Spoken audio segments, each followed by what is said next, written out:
Hi folks, welcome back to the show.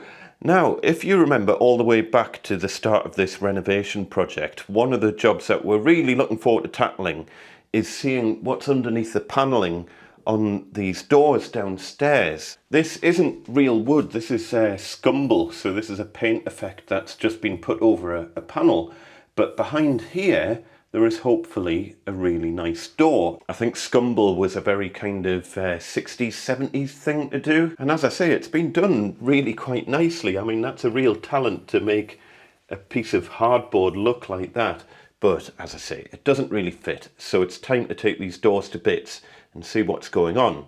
If we just head upstairs, we've got the upstairs doors to tackle as well. And again, this isn't real wood. This is all scumble. And yes, I agree, the brown does actually go really well against the green. But it's quite a small passageway up here.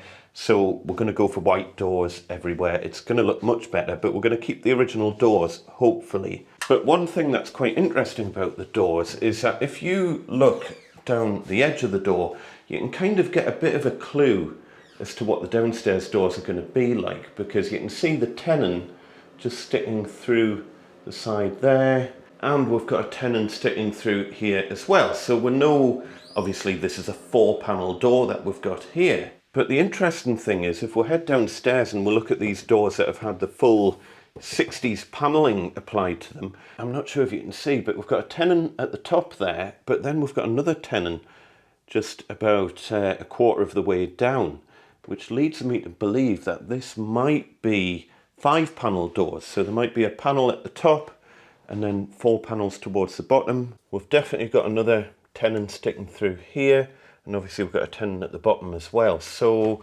yeah, if these are 5-panel doors, I would really like to keep the original doors if possible. But let me show you a little snag that might scupper our plans from square one. How's the cats doing? Chicken's asleep and Nugget is having a bit of a wash. Anyway, I'm using the studio room as yet again a temporary workshop, and this door here is actually our old back door. If you remember, we had to replace the old back door with a fire door.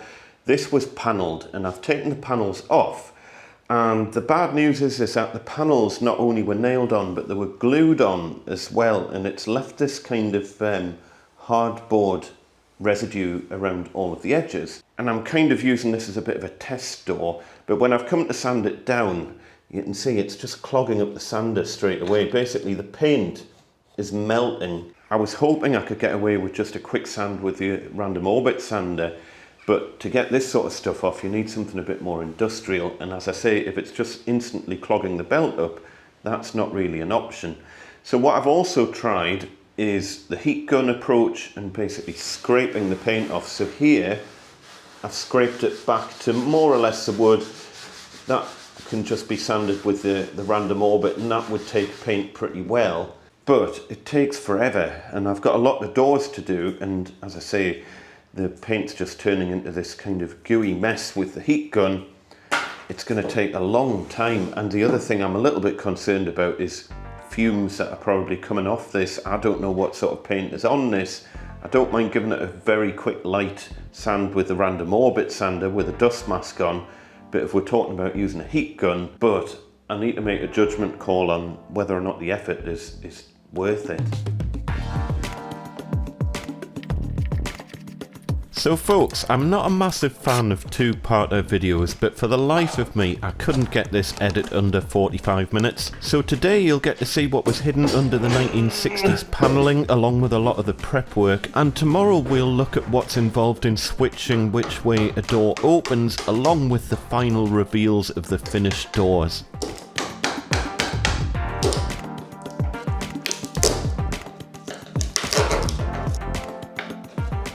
Well, the good news is, so far, it's not stuck down as hard as it was on the back door, because it was a real struggle to get the panel off the back door. This seems to be coming off. Let's try and get these edge bits off.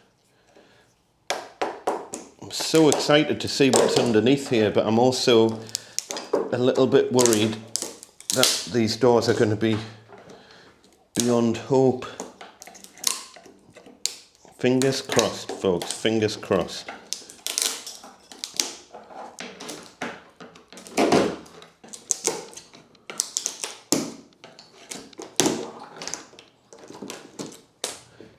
60s-tastic.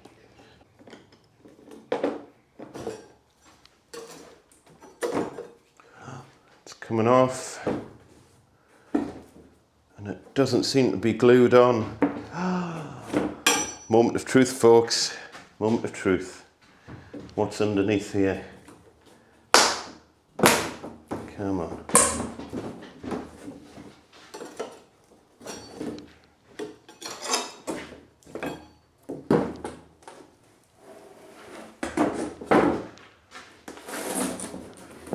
Oh yes. Oh yes. What's going on there? Interesting.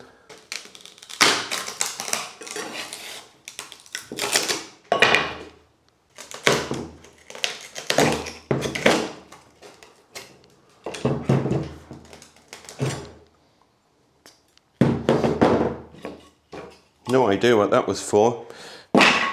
Now, as per usual, we've got a million tiny ultra sharp pins around the side that we're holding the bits of beading in.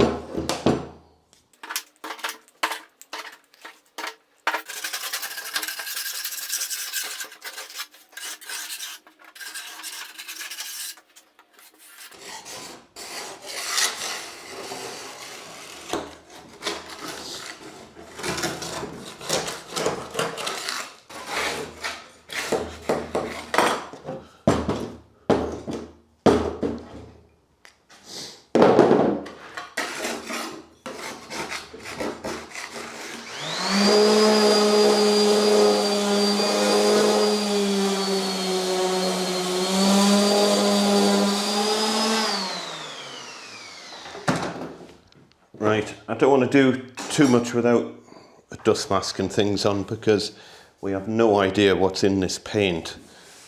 But this is looking very good. So it is an original 5-panel door, exactly what we thought it would be. So we've got the big top panel up here and then we've got the remaining 4 panels down the bottom.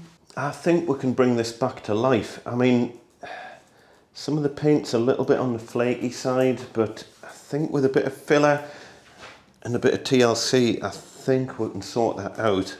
As I say, I don't want to be getting into the realms of stripping it all back to the bare wood because, well, A, I've got a lot of doors to do and that would take a long time, and B, we just don't know what's in the paint, and it's a bit risky unless you've got proper extraction facilities and stuff like that. A bit of sanding's okay as long as you're wearing a decent mask, but the fumes from a heat gun on this sort of paint, if we don't know what's in it, is a little bit on the risky side even for me.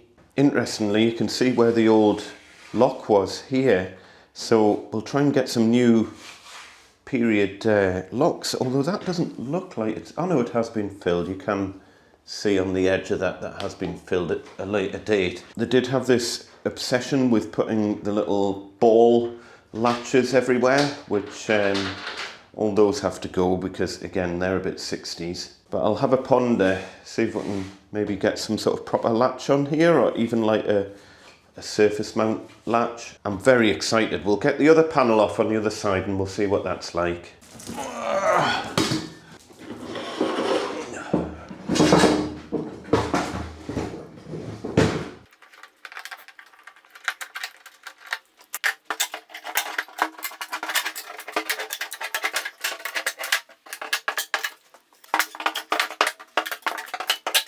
Come on, please don't be glued on. Don't be glued on.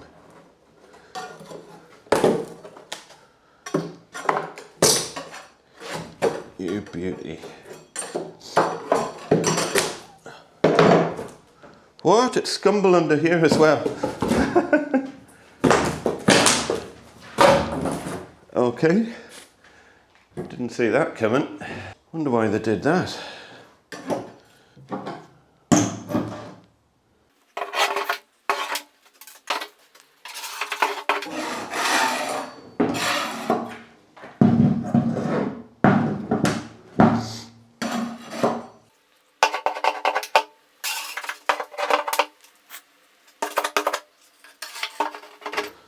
one of the original screws off the old door handle. Oh man, it's not going to come out.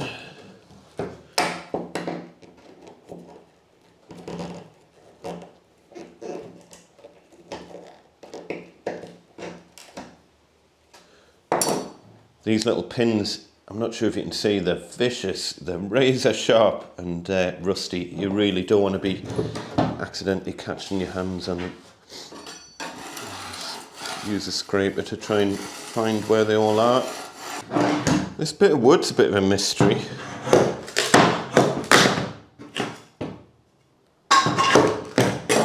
Nothing underneath it. And it all seems structurally quite sound. So, I'm not entirely sure what that was doing. Guess we'll find out when the entire door falls to bits.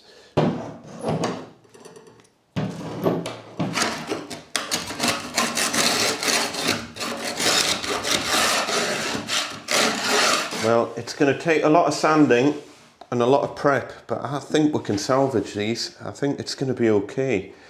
I am over the moon. Proper, original, 100-year-old 5-panel doors. Oh, go on, let's get the sander going. Let's see if we can clean them up a little bit.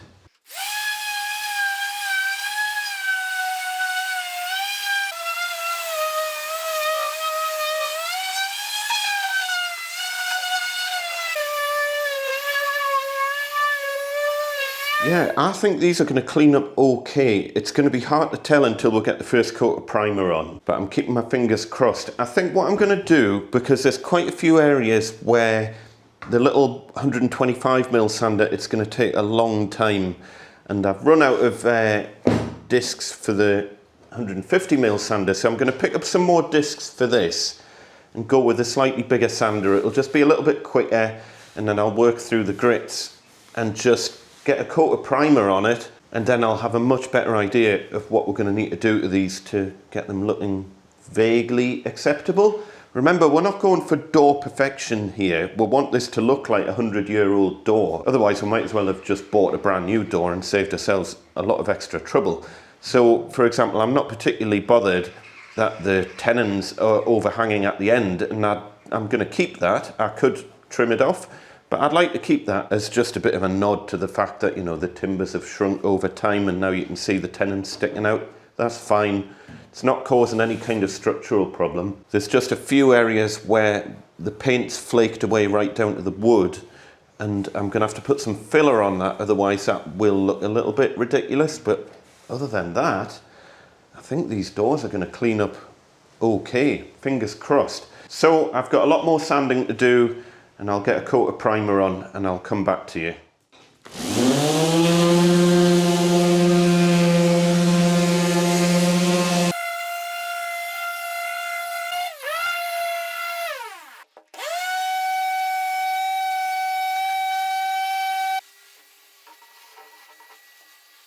Right, slight change of plan. I think I can get away with putting the filler straight onto this, and worst case scenario, we can always filler it, prime it, and then do any last little bits of filler afterwards.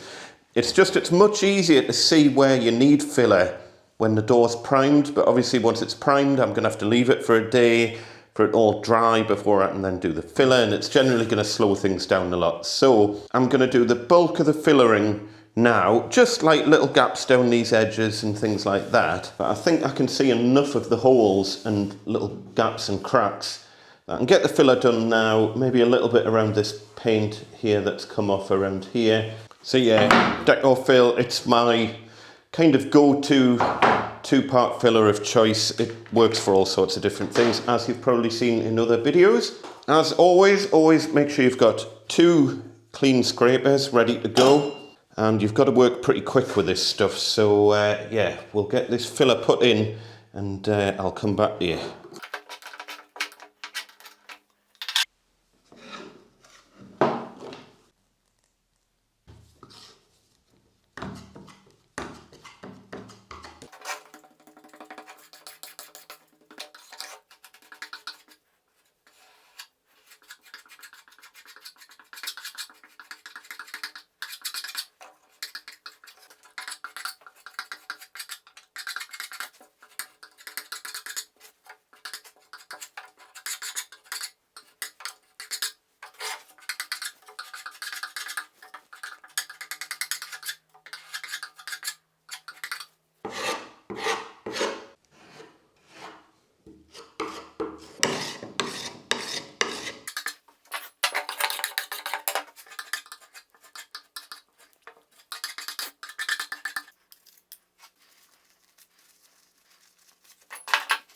So usual rules apply with this stuff. Obviously use your 2-part filler of choice. This is just the one I tend to use all the time. Get pretty good results with it, and it's quite a nice consistency as well.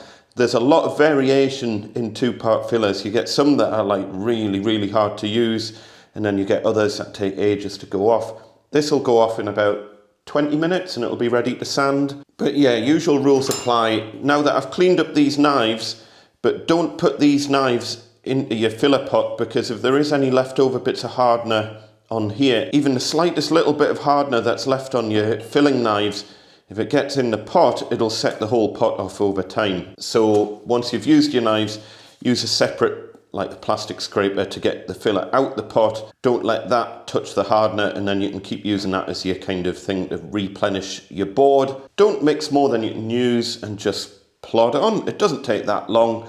And as I say, once we've done the whole door, both sides, I'll leave it for 20 minutes and then we can sand it down. One thing I forgot to mention actually is that I haven't decided what we're going to be doing in terms of locks for this door yet.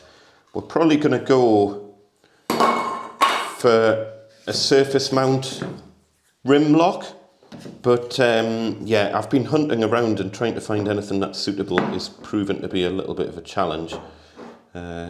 That's an awful lot of filler I've just got out. That'll do for the whole door, back and front. So I'm going to have to work quickly now because I've got far too much filler out.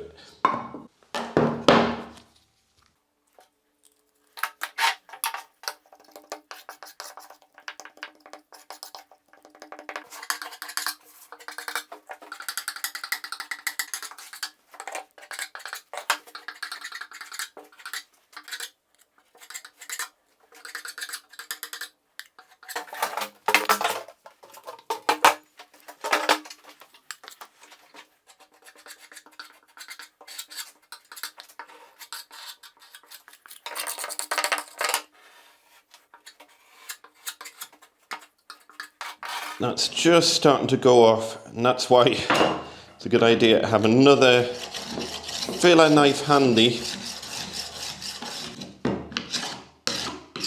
because the last thing you want to do is let the filler go hard on the knife, because you'll never get it off. Well, you will, you sand it off, but it takes a lot longer. Right, that'll do for that door. As I say, we're not aiming for filler perfection at this stage. We're just trying to get most of the major gaps so that I can do most of the sanding in this room, because I'm just trying to avoid sanding in the house as much as possible. But we're going to be doing the painting in the house, so we might come across the odd little bit. In the meantime, you're supposed to use it in a well ventilated space, but it's absolutely chucking it down outside at the minute, so I'm having to kind of open and close the doors every now and then to let some air in. It's not ideal, but welcome to the real world.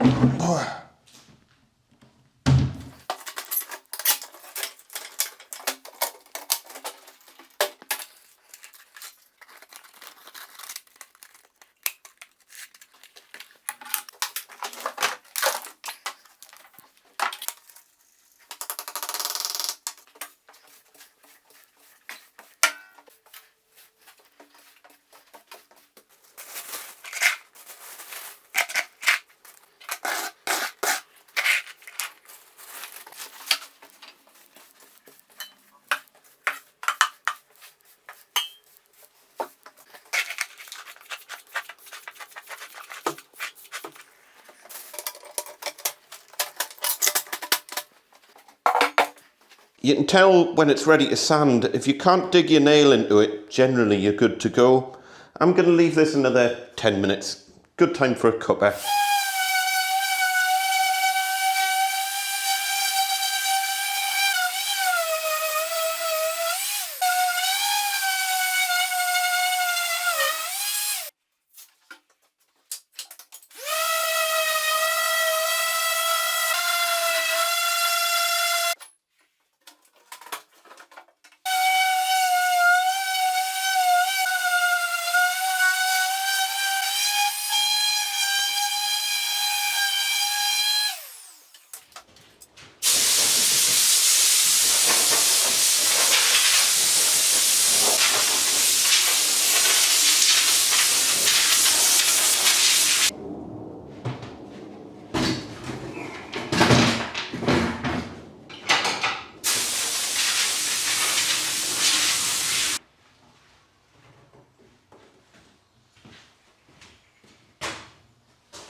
Somewhat annoyingly, the scumbled side of the door, I don't know what's in the paint or whatever they've used, but it just clogs up the sandpaper straight away, especially on the smaller sander, because I do generally prefer this sander for that sort of work.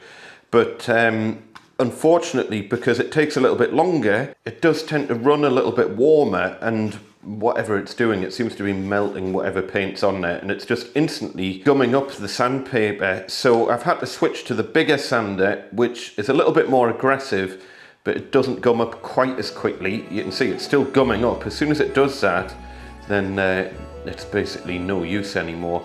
On the other side, on the normal paint side, it's absolutely fine. It's not a problem. It's something to do with that scumble stuff.